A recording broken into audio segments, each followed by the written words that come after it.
Today's conversation is with my good friend Austin Pylant. We met Austin and his wife Sarah several years ago when we joined a local church here in Bastrop County. In this conversation, we talk about the concept of legacy and the importance of it and how often we think of it as we're raising our kids. We talked about the difficulty of creating friendships and maintaining friendships as we get older into our late 30s and early 40s. We talk about balancing professional life and fatherhood and being a good husband.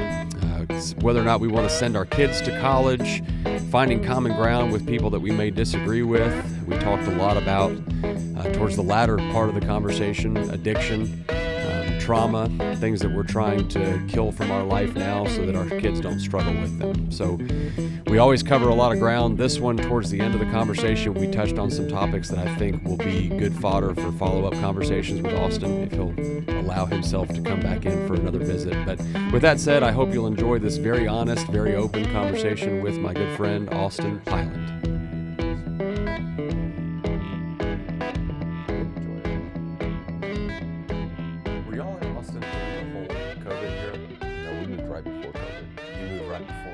We moved in February, early February, and then COVID hit in March. So you were just freshly here? here? No, that's not right. We moved in February 19. 19. So we were here a full year. A little over a year before things kicked off. Yeah. We were talking in the green room about your grandpa, and I wanted to come in here and talk more about that because that's a relationship that's special to me, my relationship with my grandpa. For whatever years you have left with him, have you thought about what's going to be important to you when you're his age and trying to instill some of that into your relationship with him now? You give that any thought? When you're a mid-80s man. Yeah, I mean, I think more about I think a lot about legacy. Mm-hmm. What are my kids going to remember about me? And then what are, God willing, what are their kids going to remember about me? Or what stories are, my kids going to tell their kids about me? Mm-hmm. So I think about that legacy part of it. I don't know, I say I'm close to my grandparents and I'm close to my parents, but I wouldn't say I have super deep relationships with them. Mm-hmm. I don't know, I think that's something I struggle with in general. Who do you have the deepest relationship with outside of your wife? That's a good question. I don't know. It's a tough one. Yeah. I think about that a fair bit. I've told you this before, but I was raised on a little farm in Manor, mm-hmm. and we went to a little private school in Round Rock. So all of my friends that I grew up with were 40 minutes removed from me, from where we were in that farmhouse. Mm-hmm. So time spent with friends was pretty sparse. Mm-hmm. Didn't happen a whole lot. And when it did, it was there was so much excitement. I got a friend coming over. Right. It was going to be so cool. And I think that's part of my, the emphasis that I place on friendship now. Mm-hmm. I think probably largely stems from my childhood not having a whole lot of friends around. Yeah. And when we were in Austin, through the COVID era, had occasion to make some really deep friendships mm-hmm. that were the thing that not necessarily got me through the COVID era, but where I felt like those years were the years that I thrived. I matured during those years quite a bit, and largely because of the relationships I have with those guys. Mm-hmm. And it was hard for me coming to Bastrop County because those friendships only really happen that deeply when you have proximity. Absolutely. Where I can go sit and have coffee with a buddy and, not have it be this thing we got to plan a month in advance. So coming here, man, it was dodgy. It was almost 3 years before we really started to feel like we were making friends. Yeah. And for Ashton, it's not that big a deal. Right. She likes being home. Yeah. Her folks are close by. She's close with her mom. She's close with her sisters. And most of her friends from college are all, they're friends through the phone and they don't have to see each other face to face. I'm not that way No, at I all, can't do that man. either. I got to know people face to face. I got to be able to get my hands on you every once in a while. Mm-hmm. So that, until meeting you and Mike and that whole crew, my friendship group has been a group of old men. It's been tough to find friendships as an adult man. So Yeah, I hope you know I appreciate that. absolutely. Yeah, that's interesting because I also, I think I value really close friendships and relationships, but I don't just like, I'm pretty guarded in like letting that happen. Yeah. And so when I was at A&M, through like that experience, had very, very deep friendships with guys, but then that proximity left.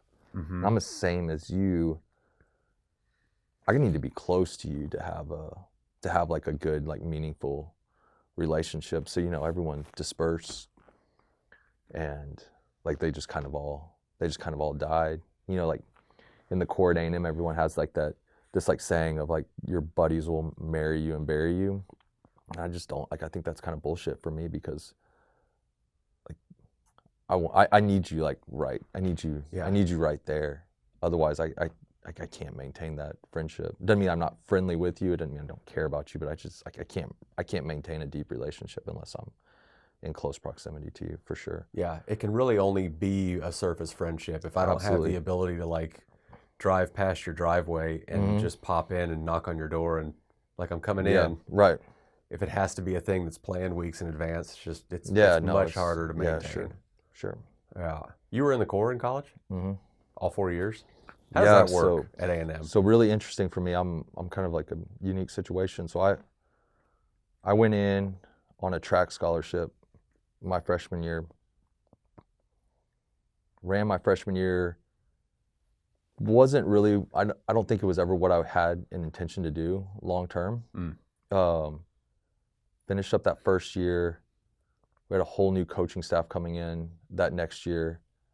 And so I was like, I have a window of opportunity in college to get to experience some things, and then it's gone. And I was like, I've always wanted to be in the Corps. I've got like, only finished my first year with like 12 credit hours. So I got plenty of credit hours to fill another 4 years. So I finished that first year running, and then I basically just started fresh, hit reset, went into the Corps and did 4 years there. And you always wanted to be in the Corps? Yeah, I mean, So you were raised an Aggie? Oh yeah. Okay. What about the Corps did you want to be a part of? I think it goes back to that relationship part of it. Just as a kid, like I really valued relationships with guys on like teams. And I saw that, and I think it was something that I was like, man, I could really flourish in this. This seems really attractive to me. And then also it was, that was I mean, my dad and I were close, but we didn't have like a super deep relationship like you think of like some father-sons. But the one thing we really did connect on was being an Aggie, going to football games, going to Bonfire, going to all these different things. And so I think it also just held like special meaning. And then to be able to do that and then experience and live it out, not just like view it from the sidelines, but to be able to actually live that was something that was really important to me. Was he in the Corps? No, he was not, but he put a high emphasis on it. Was like, I think this would be a really good thing for you. I think you would really enjoy it. You close with him now? Yeah, absolutely. Yeah, it's my relationship with my dad has just evolved quite a bit in the past handful of years. Like there's I don't know, you always kind of look up to your dad in a way, and being super open and honest with your dad about your struggles as a man was always a difficult thing for me. Yeah. And the last handful of years I've I've kind of let him in on some of the not even necessarily struggles, just like the things that I'm spending my time on that are overwhelming me or that are filling my days up. you know? It's been good to get kind of some of his feedback of the things he can remember from my childhood of when he was my age and that sort of thing. You closer with your mom or your dad? Growing up, definitely closer with my mom, just as somebody to like talk to, but now closer with my dad. I think a lot of that has to do with just like challenges and stuff that I experienced that he had to get involved in. Yeah. And then through that, developing a level of trust. So now I can go to him and ask him advice, questions, get his opinion on things. How old were you going through those challenges? Would say like 21 to 23. Early college. Early college, early mid-college. Yeah. Yeah. You talk about those those times at all? What was the most challenging time, the most challenging thing you went through in those? So the most challenging thing was, I guess it would have been probably somewhere around late sophomore, early junior year. I'd been arrested a couple of times for different drinking type of incidents, and so I think it would have been number 3. And then at that point, that's when like the university stepped in and like, no, you're out of school, you're out of the Corps, you're out of all this. So then at that point, you had to get pretty involved in what are we going to do? How are we going to clean this up? What are we going to do moving forward? And then him coming in and helping me get back into school, after a semester, getting all my shit figured out, helping me through that. I think that's when we started to develop a deeper relationship. But I mean, that's how most relationships are developed, right? Through hardship. Through hardships. Yeah. That's, I don't think I have a close relationship, particularly like friend relationship, with any guys that I haven't disagreed with. Because there's some value in seeing how other people fight or how they disagree with you. It kind of goes back to that hardship thing. Like we're gonna go through some hardship here together and figure out what it is we disagree on, and then I get to see how that person disagrees, whether or not they're fair in arguments, that kind of thing. You like to fight? I don't like to fight, but I don't shy away from it either. Right. I'm the kind of person that, for better or for worse, and sometimes it's the latter, if I feel like you need to hear something, I'll be the guy that tells you. Right. And that's cost me some friendships. But I've also been in positions where, I have had an opportunity to tell somebody something that they maybe should have heard from somebody, and I bitched out on it and didn't say anything. And those are some of my deeper regrets. Yeah, absolutely. So I figure, man, if you need to hear something difficult, or you need somebody to put a mirror in front of you and show you your blind spot, right? I want to surround myself with the kind of guys that I know I can trust to come up to me and position me in that way. So if I'm going to expect that of my friendships, I better be willing to be that kind of friend to that person too. Sure. So I have family members, my mom specifically, that like she has a tough time turning that switch off. Sometimes I don't need to hear your advice on what I can be doing better as a CEO or a dad or whatever. So I have to always be kind of self-regulating. How much am I giving this person my advice because it's my wiring or my nature, versus how much am I doing it because it's the right thing to do, even though it's difficult. Yeah. That's a hard thing to monitor. Yeah. Especially the giving advice thing. Like that's something like I've really tried to work on is less giving advice, more like what you're saying, standing up and just like saying like some facts, like, hey, you're screwing this up. Here's the fact. And then just like listening beyond that. I think that's a really hard thing to do. And but I think that's like some of the best conversations happen from not not trying to give advice, but just throwing up some facts, Telling the truth. Yeah. And then just listening from there, like hearing somebody out. Yeah. A lot of times people can solve their own problems once you give them the opportunity to see something. Most of the time they already know what the truth is. Absolutely. And so being the kind of person that has the courage to tell them the truth, there's this moment you see in some people. I mean, the people that I'll have a tough conversation with that end up still being friends, there's a moment of processing of like, I can't believe he said that to me. Right. And then, oh yeah, but he's right. And then you get walls down enough where you can actually have a real conversation with somebody and get to the heart of whatever the issue was. Yeah. I don't think it happens without, man, those relationships are predicated upon trust, right?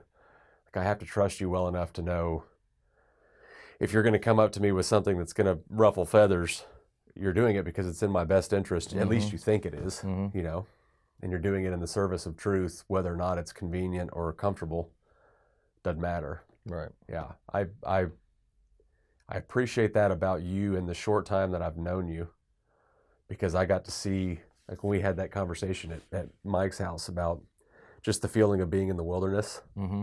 I hadn't really talked to anybody about that, you know, the journey that Moses took from freeing his people from slavery into the promised land was not an instant journey. In fact, it was decades of wandering around in wilderness. And that the culmination of that story was he didn't even make it to the promised land. He died in the wilderness. And that was like reading that story and sort of thinking of the analogy that it was to my own life. Moving to Smithville felt like 3 years of wilderness. Like, I don't know anybody here. Mm-hmm. When I'm talking to people here, I'm either not country enough, despite the fact that I was raised in Maine or on a farm. Right. You know, I'm the guy that moved here from Austin, from the big city. Yeah. So I don't have any bona fides with those people, or I'm, you know, not relatable enough or city enough to have a conversation there. So it just sort of felt like friendship purgatory. And do you remember having this conversation? Oh yeah, no, I remember it. Do you remember what you told me? Yeah. Yeah, I remember. Tell me again. Yeah. The journey is the important part, and it doesn't really matter if you see the promised land or not. You led your family there. That's what matters. Yeah. And the way that you punctuated it was by saying Moses knew he was potentially going to die in the wilderness. Yeah. But he chose to do it anyways. Right. Because that's what God told him to do. So Absolutely. It's kind of a badass version of that story. That was the words you used. Yeah. I mean, it's kind of badass that he was willing to do it anyways, despite knowing he could die. I mean, it's what military heroes do every day. You know, it's that idea of like, I'm going to go in here just because I'm told to go in here. And I may not come out. I may not see the end of this, but I'm told to do this because it's the right thing to do. It's my job. Yeah. You're kind of a quiet guy. Is it hard for you to be around people that aren't quiet? I'm not a super quiet person. No, I would say I'm quiet, but I'm not introverted, and I'm not uncomfortable being around that. And depending on the situation, I can be very loud. Mm-hmm. Depending on the topic, I can be very loud. What's a topic you're loud about? Oh, besides Aggie stuff. Yeah, I can be pretty loud about. I can be pretty loud about that. You hit me on some outdoor topics. You know, we start talking about fishing. We start talking about water quality and, you know, different accesses to rivers and things like that. I can start getting pretty loud. I also love to just give people shit, so I can get pretty loud about that also. Yeah. Put in the right situation. That's another hallmark of good friendship. Yes. Being able to give it as well as you can take it. Yeah, absolutely. What's something you and I disagree about? Can you think of anything? We may not know each other well enough yet to have any, like, I don't know. Yeah, I don't know. Simmering disagreement. I'm interested in knowing you well enough to know what it is that we disagree about. Like, you have to assume with most people, if you knew them well enough, Yeah, you're going to find 4 or 5 things. Sure. That, okay, we disagree about this. And it's not that I want to rush into figuring out what it is that we disagree about. Like, we need to know each other better first. But when you get to that point, I want to talk about those things. Absolutely. I love talking about those things. I do too. Yeah. We had a conversation with the small group that we're both a part of that Mike, mutual friend, kind of brought up. That was some things that he disagreed about a sermon series that we had all kind of sat through. And I felt like, to me, that's what was missing from my childhood and my church experience, was this like willingness to put your hand up and go, I don't know that I agree with what you just said. Mm-hmm.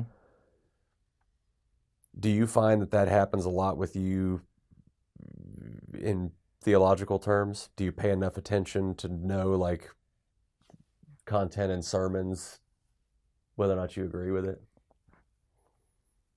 Yeah, no, I feel like I have some pretty strong opinions. Like there's some, kind of going into like this past Sunday in conversation with Mike, like we have some disagreements on like free will versus predestination, some stuff like that. Like I have some strong opinions on certain things. But also I'm a big believer, like there's certain things that just, like big picture, like they're great conversations, really good to have. They're super interesting. But a lot of that stuff just doesn't, like, in the big picture, is just pretty irrelevant to me. So I love the idea of being able to put your hand up and say, well, let's talk about that in a deeper context. But there's a lot of big picture ideas that are way more important, and that's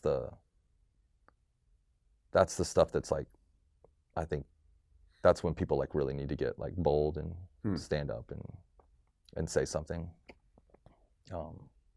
Yeah, I love having those conversations.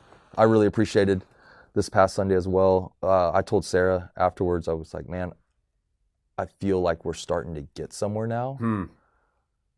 Because if someone who is self-proclaimed as an introvert doesn't like to make things uncomfortable, wants to kind of just sit back and listen, if they feel comfortable enough to make a point, to make a statement on something, then we're starting to open up. We're starting to get somewhere. Yeah. And that's where people will start feeling comfortable to start talking about what's really going on in their lives. And that's what we're actually there to do. That's the end goal for me in that type of situation, is for people to start actually talking about what's going on in their lives. How much of that can be done with wives in the room? I mean, I think a lot of it can, but you're right. You got to then develop a relationship where you can split. And I'm not talking about doing the typical like church, like, all right, the girls go in a room and the boys go in a room. I'm talking about like on your own situations like this where you start to split and you start to you have conversations.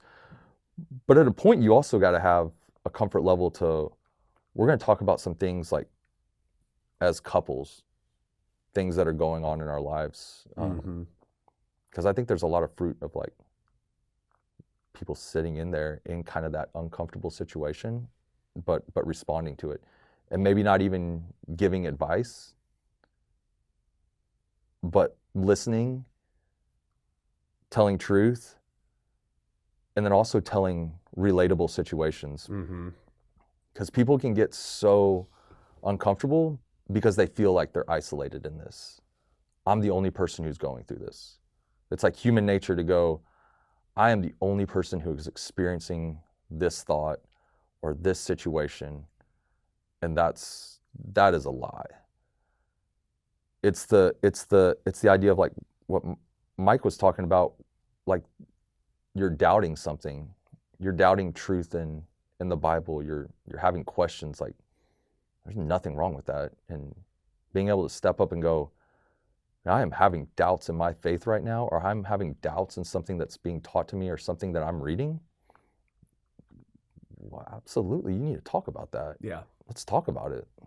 I like the Thomas Jefferson quote where he says,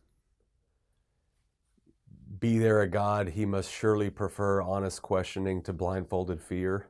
Yeah. That for me, hearing that quote in adulthood was a pivot point for me, Mm-hmm. because I had been raised from pre-K all the way through college in Southern Baptist churches, youth group, private school, chapel, all the things. And when you get to adulthood and you recognize in hindsight, like, man, I don't know that any of that was really something I took ownership of myself. I just did it because, you know, that's Right. You have to go to chapel. So you're going to go to chapel.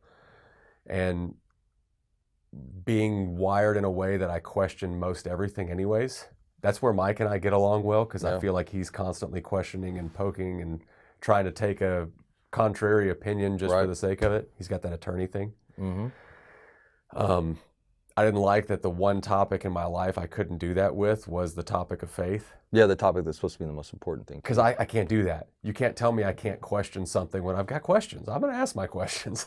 Yeah, you're telling me this is supposed to be the most important thing in my life. Yeah. This is supposed to be the thing that I value supreme above everything. But I can't question. But I can't ask questions about it? I can't try to really learn about it. Yeah. Yeah, that reeks of insecurity. Sure. Like, you're not really secure in your own feelings about this topic, so you're not willing to talk about it? Yeah. That's tough. Something I've been thinking about as you were talking about growing up in Maynard, growing up farmhouse, Maynard, not isolated, but away from your friends, because your friends go to this private school in Round Rock.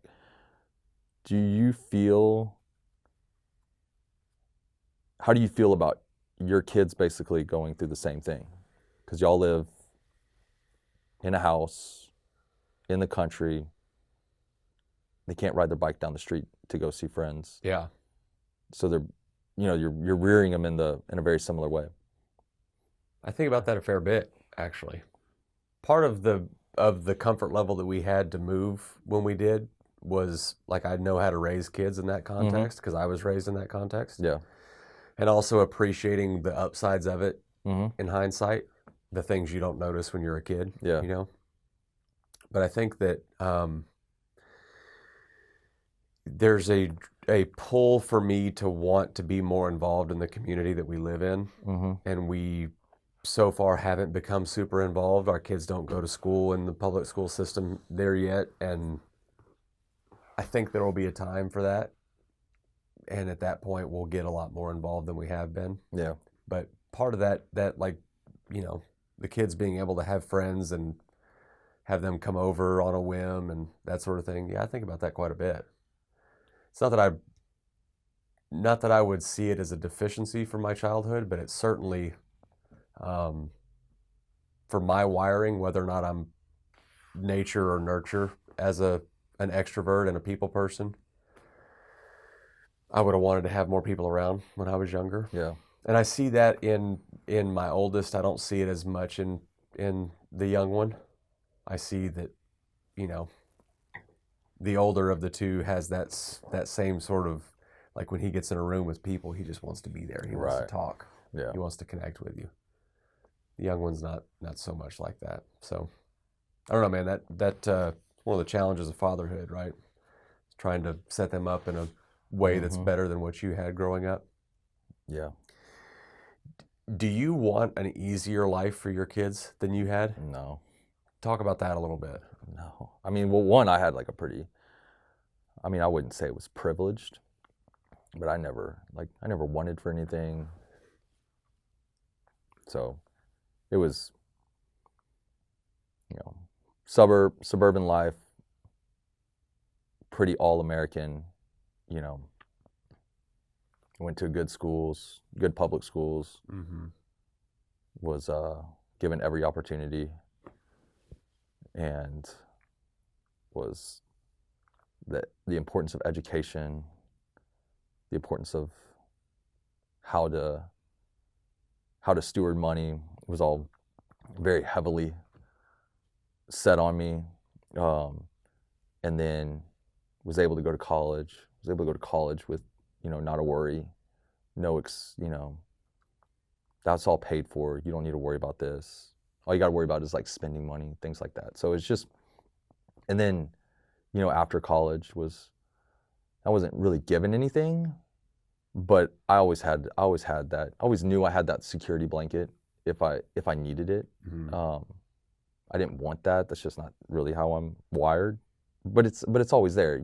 I mean, the difference between somebody who's knows, man, I got to go out and grind, because if I don't have anywhere to go, opposed to somebody, I'm going to go out and grind because I have this pride deal that I want to achieve. Mm-hmm.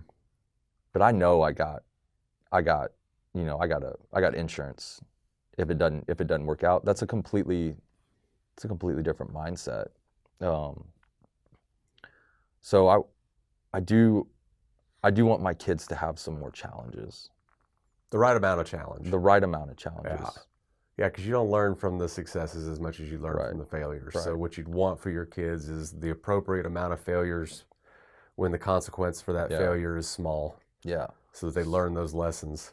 Yeah. I want them to fail. Yeah. I want them to fail. Do you want your kids to go to college? Have y'all talked about that at all? Is college in their future?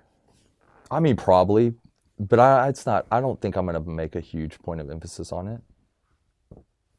I think that's also going to be real situational. Yeah. I don't know that my kids are old enough yet to be able to know, yeah, you're somebody who needs to go to college, or no, you're somebody who college is probably not the right path for you, or not the right first path for you. That's progress from our parents' generation, for Well, sure. way. I mean, it was as soon as from elementary school. It's Yeah. like, the importance of doing this so that you can get to college, because if you go to college, you're setting yourself up for opportunities to achieve. And that I think I don't think there's any truth to that. Was it true in your life? Like, would you be where you were if you didn't have the degree? Could you have been where you are now if you didn't have the I don't know. I degree? may have taken a different path, Yeah. but I don't know the level of success would have changed. Yeah, it's a good point. I mean, it worked out for me, but I don't know. I mean, I probably wasted a lot of my parents' money and my time. Mm-hmm. But then I go back and I look at it, and I'm like, I had such good experiences that molded me just as a person. Mm. That maybe the educational part wasn't there, but the experience part helped to develop me and has set me onto a path of how I lead people, work ethic, things like that were, they were taught to me as a kid, but you really have to experience those through life. Yeah. To be able to really hone those skills. And a lot of that was developed during that time. It's not unlike being raised in a church and private school environment and really not coming into your own concept of faith until you're in your 30s.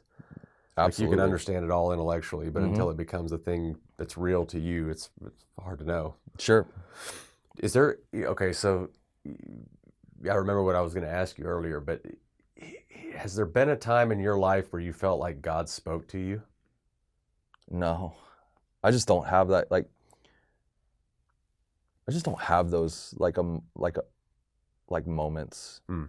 And I think God speaks to me more through. I think it's like long, drawn out conversations over the period of years.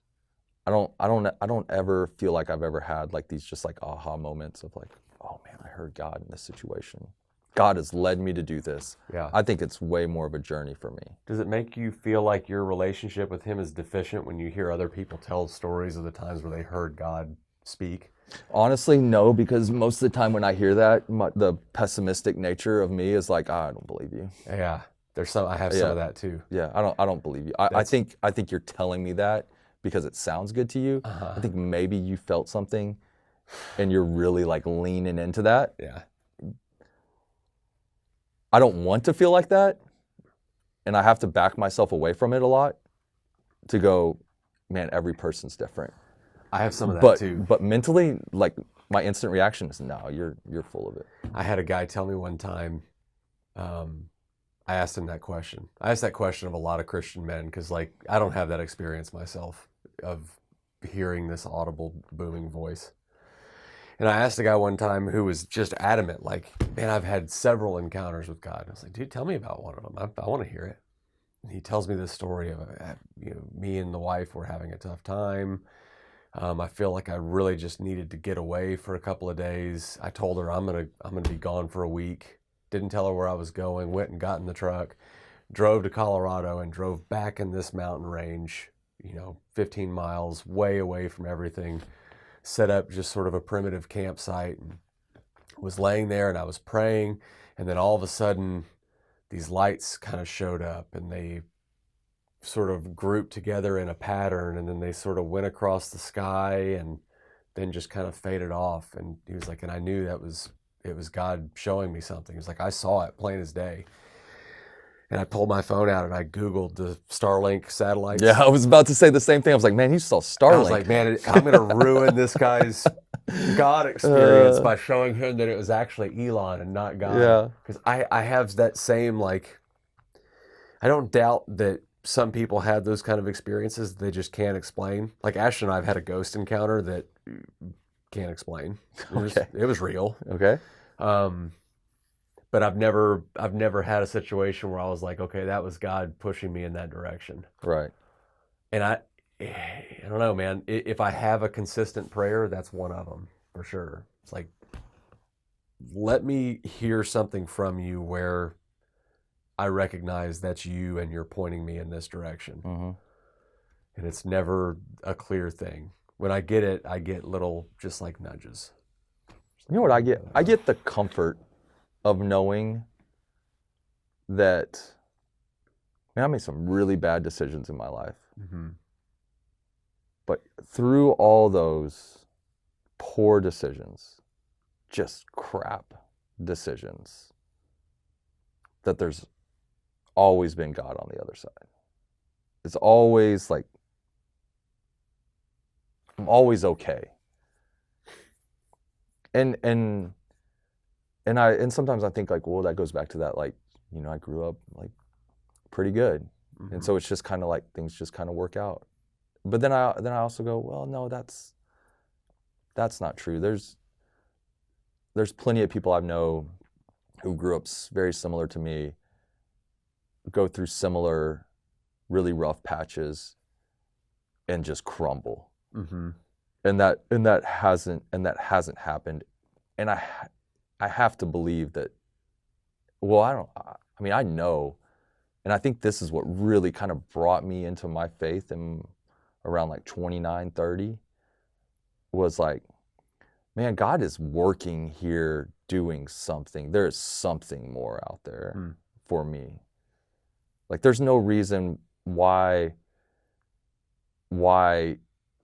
through these situations, like it's not self-endurance. I'm not that good. So it's just like somebody's keeps pushing me. Yeah. Somebody is behind me and it's pushing me through all this. Is there any chance that that's just you making the decision that you're going to be optimistic about the way that you look at the world and the circumstances that you're dealt, and knowing that over the long arc of a life, you may have some pretty shitty spots that you hit, but then you look back in hindsight at them and you're appreciative of them? And mm-hmm. How much of that is just you deciding, okay, I believe that this is true, and then you're going to go find evidence of it because it's something you've chosen to believe? Yeah, I mean, I think there's a lot of merit in that, but still, like, even the idea of like, I'm going to go back and do this, I'm going to go back and self-reflect on this and see the positive trend to mm-hmm. this. I mean, I think there's even something to that. You hear people talk about their experiences with God, or like where they came into faith where they didn't have it before. And the stories that most resonate with me, that are most relatable to my experience, is these points where you reach kind of a fork in the road in your own belief system, where you recognize like nobody knows. Nobody that's ever lived has known for sure why we're here, what's going on, created or evolved. Mhm. Like that's been a discussion amongst man for the history of our species, really. Sure. And so at some point I have to, I mean, I can just be agnostic and, you know, not spend any time thinking about it, but that's probably a shallower way for me to live. And I'm a pretty thoughtful person Yeah. in every other area of my life. So Right. the deepest questions, like why are we here? Where did we come Right. from? Well, I got to spend some time on those too. Mm-hmm. And that's, I think, in my early 30s where I recognized on this one topic, which is kind of the big topic, I don't have an opinion that's my own. I have opinions that are kind of baked into me from childhood, but so many of the things baked into me from childhood, I now realize like, oh, that's not serving me. Right. I need to get rid of that. So on the concept of faith, like, man, I've had to really hear from some people that I admire that have a faith and hear from them on where they arrived at it to know the questions that I've got are questions that other people have had too. Yeah. And it doesn't mean that I'm being a bad Christian or, you know, that I'm not in pursuit of truth because I'm asking questions. In fact, the opposite is true. And so you'll hear, I've heard a couple of stories this year, in fact, of men in particular that came to that realization that either something happened, a bang happened, and we evolved over the course of millennia and now ended up as humans, or we were created. And that, whatever that Genesis moment is, we're never going to know. Mm-hmm. I do recognize that I'm not the most powerful person, the most powerful thing in the universe. There's something more powerful than me. So I'm just going to go ahead and start talking to that thing as though it's real. Right. And the moment that you acknowledge, oh, I'm not the most powerful thing, then whatever the most powerful thing is starts to just nudge you a little bit. And that's been my experience in the last 5 years. I'd love to hear a booming voice, though, or see lights in the sky. Yeah.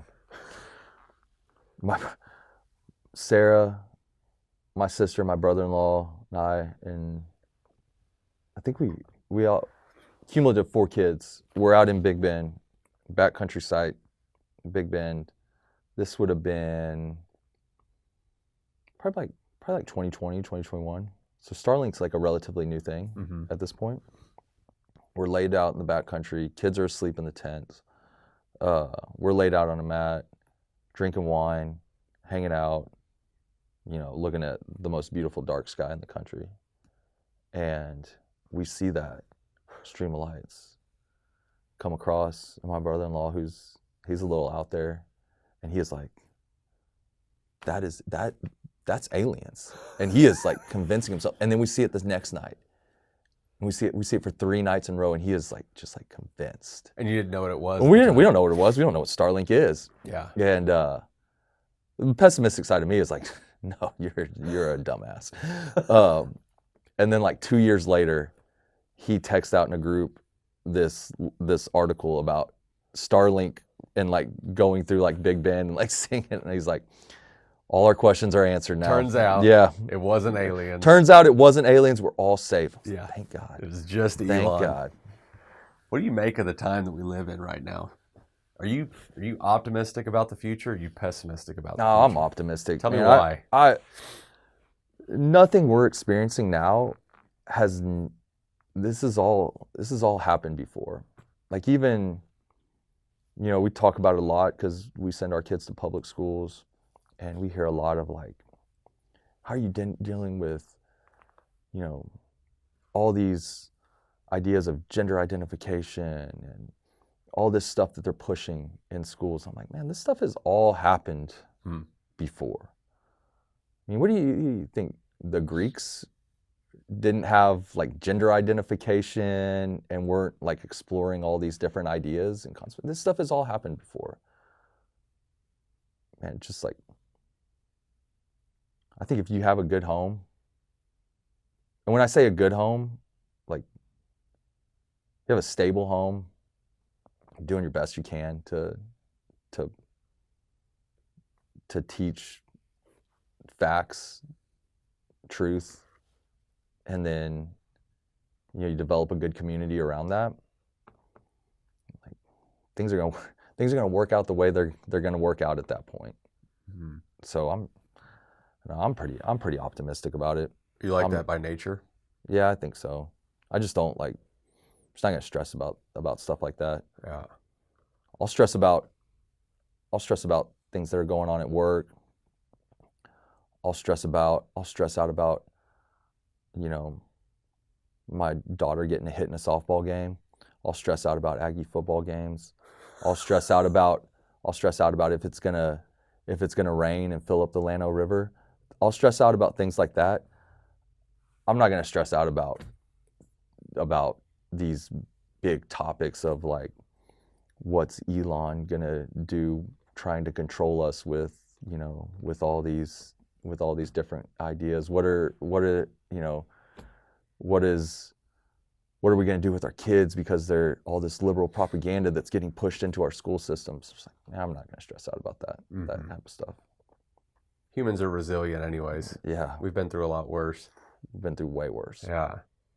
You think we have a president yet? Time is it? I've seen my phone go off a couple of times. It's almost 10 o'clock. I don't think so. Yeah. I think we will in the next hour. I think it'll be interesting to see what the world looks like tomorrow. Because I'll bet the sun comes up, and I'll bet I'm going to go to work. People are going to show up for their jobs. What you hope for is that over the course of the next 3 months, whichever crazy ilk loses will just stop barking and go back to work.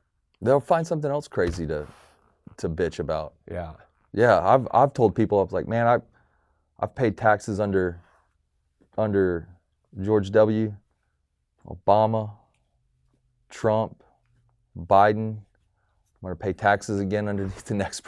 Yeah. I'm still gonna go to work. I'm still gonna work hard. And you know what?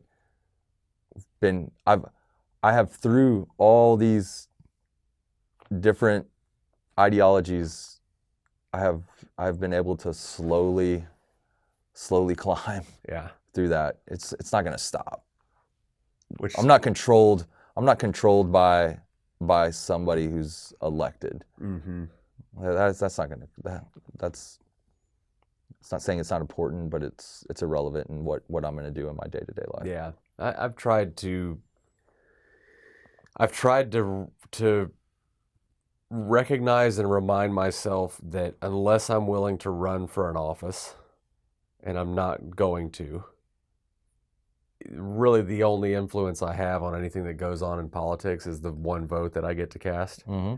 And if it takes me 20 minutes to drive from my house to the polling station and cast my vote and drive home, well, then that 20-minute activity is what influence I have over that circumstance. So it probably doesn't need to get much more energy from me than anything else that would take me 20 minutes a year to do, or 20 minutes every other year, right?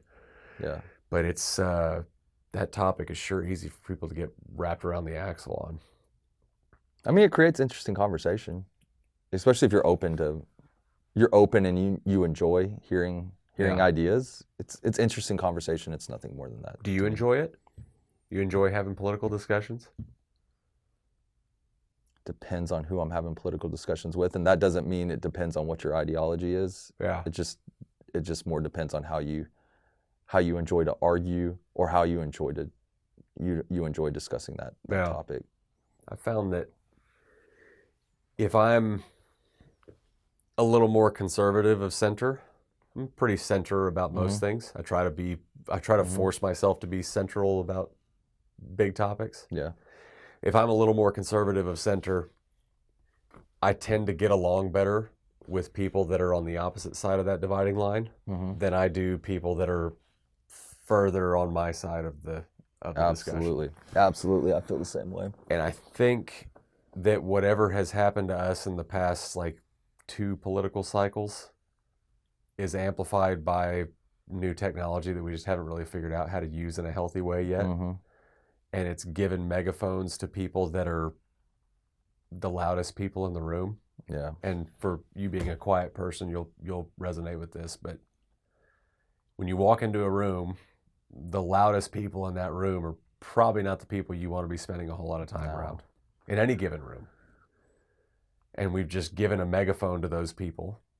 And then we've all sort of convinced ourselves that what we're seeing coming from that megaphone represents what's going on in reality. And I just don't think it does. No, I don't think it does at all. I don't. And I have yet to find people that I can't sit down with for an hour and find rapport with on most things. Like, again, we talked about earlier that with any given person you're going to talk to, there's something that you disagree with that person about. Yeah. But the majority of things, the big topics, I can find good rapport with people no matter where they are on that political spectrum. We've just had this wild swinging back and forth of the pendulum. And when it swings this direction, then the people that are over here think, well, we got to be yanking it hard back this direction. That goes back to fear. Most people are driven by fear. I'm so afraid of what's going to happen. It's like, well, what's really going to happen? Just look at the course of history. Like, what are you really afraid of? Yeah.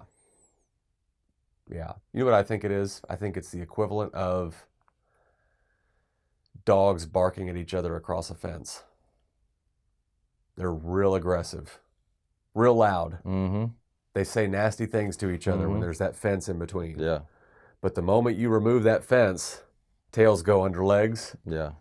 And they sort of lower their head. Right. And they just want to be friends. Yeah. And we've had this separation added into our culture of not connecting with people face to face and having like real honest conversations about shit that you're struggling with. And when you're produced, you're building up that fence, and it makes it so easy to just bark across the fence at each other. And man, I'm exhausted by that. I don't know how to combat it. Yeah. Other than to just talk it to death. Right.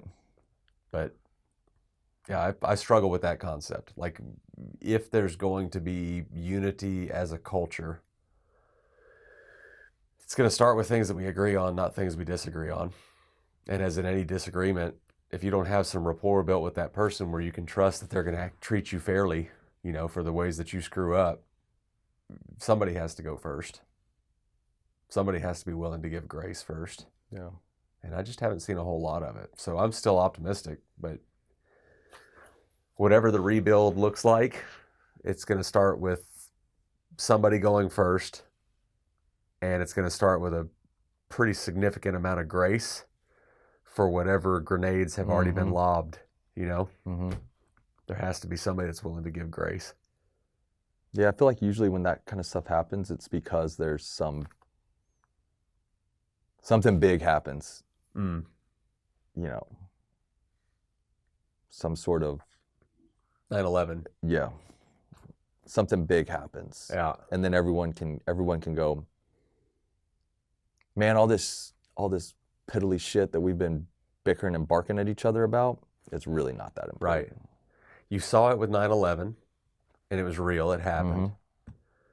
And then you saw that big event happen in COVID with lockdowns. And there was this, at the very beginning of lockdowns, there was this hope of like, maybe this will be the thing that brings us together. We're all in this together. And then it just instantly became a dividing line again. So, man, you would hope that it wouldn't take something catastrophic, because that's kind of what you're talking about. Yeah. That it wouldn't take something catastrophic to bring a group of people back together. But yeah, I don't know what the forcing function would be there. I just don't see it unless something like that happens. There's no reason unless you give people a reason to change, they're not going to change. Yeah. Yeah, you could be right.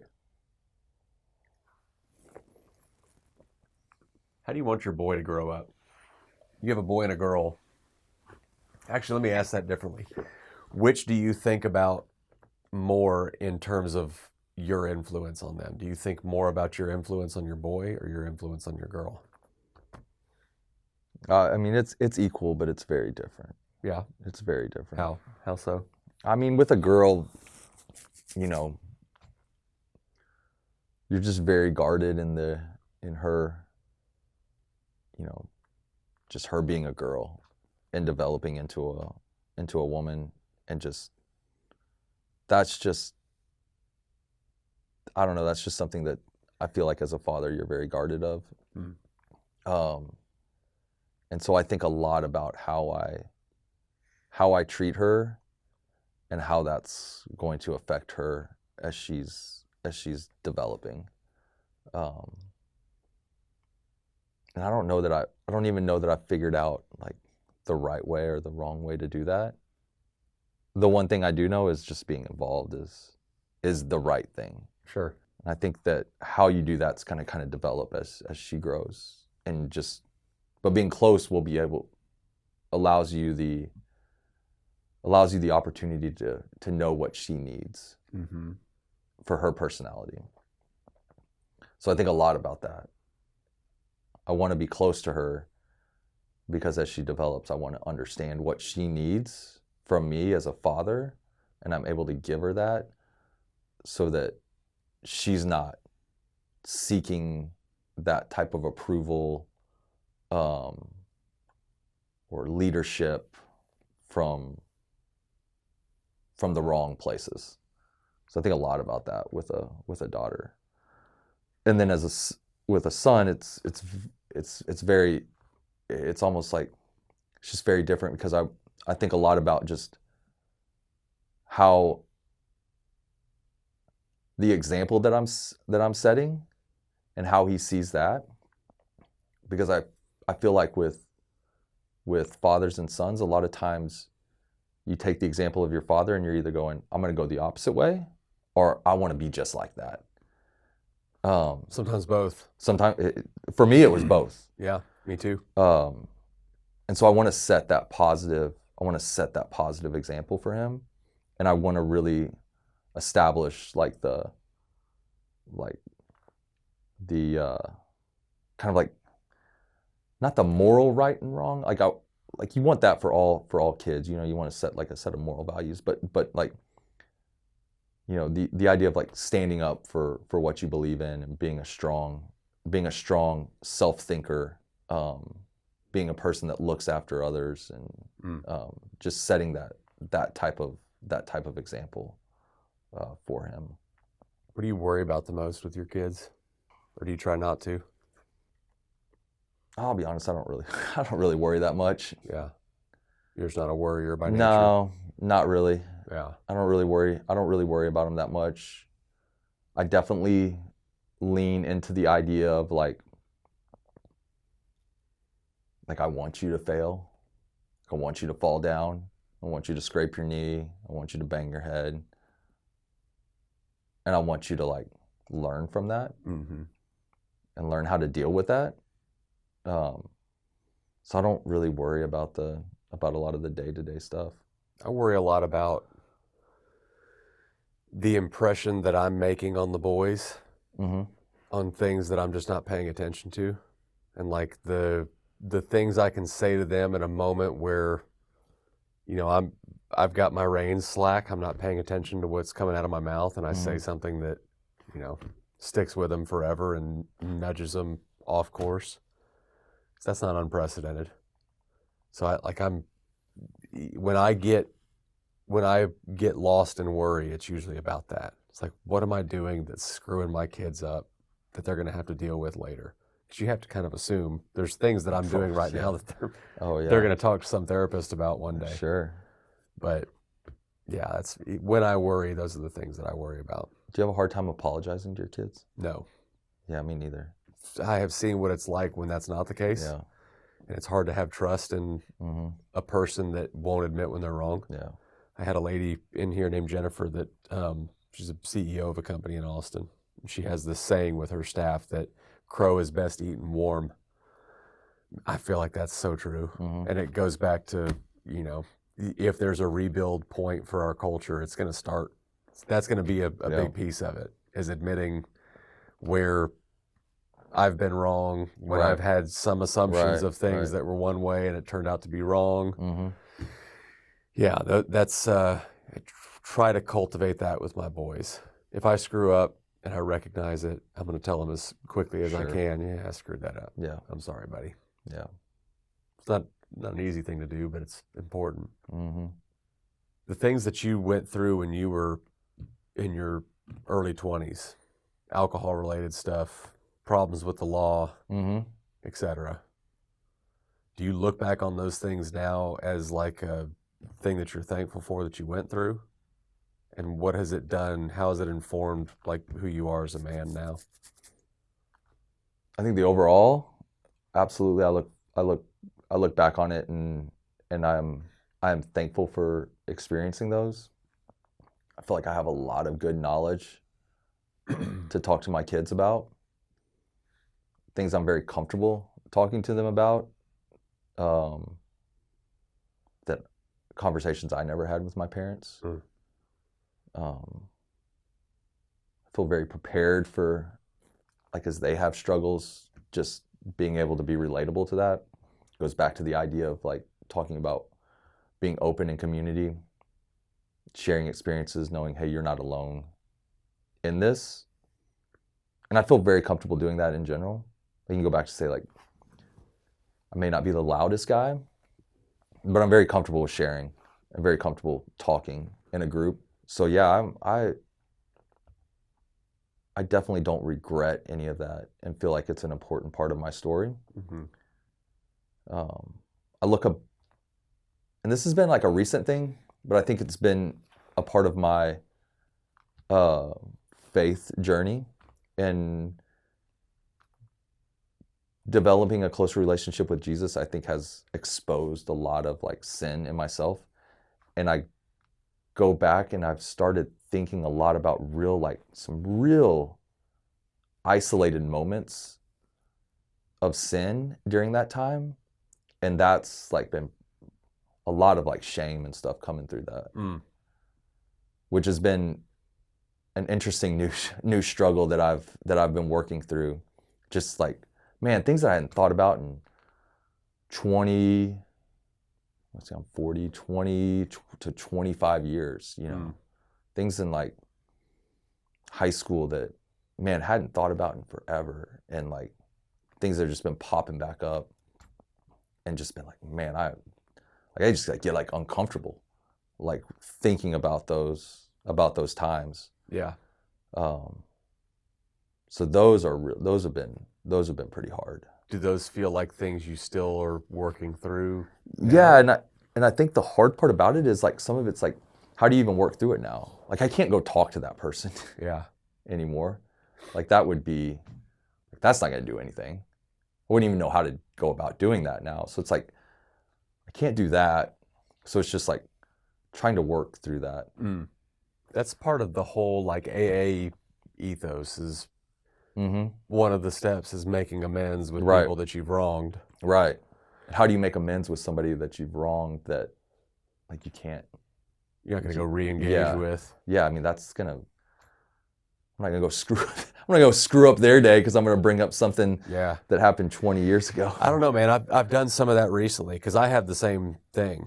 Some just stuff from my youth that I'm ashamed of, frankly, that I recognize probably set me down a path on things that I've struggled with, addictions that I've had that, you know, it's not, I'm not doing hard drugs. I'm not drinking in excess, but I've had addictions too that like when you recognize there's things in your life that you cannot eradicate, that you know are not serving you, and you know in the moment it's not serving you because there's shame wrapped around it. Right. Those things, when you come into adulthood, you end up having to reckon with at some point. Yeah. Or you don't, and you just live in oblivion, and you know, you end up regretting it on your deathbed, I guess. Yeah. But for me, yeah, man, I've had pretty much a year of that. This year has been trying to reckon with the things that I have not seemed to have been able to eradicate consistently, and why that's the case. And then what the fallout with those things has been on my marriage and my family situation, and recognizing that whatever that cocktail of my experiences and whatever trauma from childhood, if you want to call it that led to me having those vulnerabilities and those addictions, I definitely don't want to pass it on to my kids. No, And those things tend to be generational. absolutely. So if it's going to die with me, it's something I've got to go and Yeah, try to work my way through. that's interesting. So that's made me think about something that's really important with my kids. Okay. And that is instilling a true self-confidence. Not a false self-confidence built upon anything else, but it's a true, like, I am comfortable with me and I am confident when I walk into a room. I can walk around, I can look people in the eyes. I don't have to be the loudest, cockiest person in the room, but I feel comfortable walking and looking somebody in the eyes and talking to them and being confident in who I am. Because that's something I didn't have as a person going into being a young man. And that's when like the drinking really really took off, because then all of a sudden I had this confidence. Right. And and the weird thing was I was able to then transition to it, and like, so even when I wasn't drinking, like the confidence kind of just stuck with me. And all of a sudden I went from being this 15-year-old kid that was pretty quiet, pretty unassuming, to now I had this level of confidence in me that then kind of, but it was just such a false confidence. And that kind of just stuck with me all the way through my like mid-20s. Until I kind of like, started coming into my own. But that was such a like, just like that drug of like, of confidence, and people seeing how people reacted around that was just like intoxicating. And that's where the drinking got like just really, really, really took off. Does knowing that you have a susceptibility to that kind of thing make you wonder, does that tendency just jump from addiction to addiction to addiction? Like, once I've got this one sorted out, well, I know that I'm vulnerable to being an addict, so it's going to go over to something else. Sure. No, yeah, absolutely. Yeah. Yeah, I mean, we were talking about it a couple of weeks ago when we were sitting near your house, and it's like, what am I doing now? I'm training during an ultra marathon, and like, I was sitting there trying to figure out how I could, how can I run? I can't do it. Like I'm seriously contemplating at, what it's going to be like 11 o'clock when we leave here, going to try to run, because it's just whatever in my brain. It's just like, if I'm going to do it, I'm going to fucking do it. Yeah. Yep. I'm the same way. Is that just a completely unhealthy thing to allow to live in you, or is it? No, I think it can be, but it can also be something to, in the right context, can be something you definitely want to lean into. Yeah. It can be really healthy. It just requires constant self-monitoring. Yeah. And willingness to call yourself out when you've gone too far. Willingness to put yourself around other people that will call you out. For sure. And then a willingness to course correct when you recognize I've gone too far this direction, or I've gone too far this direction. Like, that's healthy. With anything in my life that's meaningful, that tension exists where I can't be all this and I can't be all this. I've got to live somewhere in between. Yeah. And some circumstances call for me to be more of this version of me, and some circumstances call for this. So it means that I always have to be on guard, surrounding myself with people that are willing to tell me I'm off the rails, and willing to course correct, despite the fact that that's acknowledging that I've failed. Absolutely. Yeah, that's a tough thing to go through, man. Austin, I appreciate the friendship. I really do. I know I said that earlier. And these kind of conversations help me quite a bit, just in the pursuit of being the kind of man that I want to be for my wife and for my boys. Not having guys that I can bounce tough topics off of makes that an impossibility for somebody with my wiring. So, having you in my life's been meaningful. Good. No, I feel the same. I feel the same way. Thanks for being open to doing something like this too, especially at 10:30 at night. No, that's cool. I'm happy to do it. Thank your family for giving you up for this. Yeah. No, they were happy to kick me.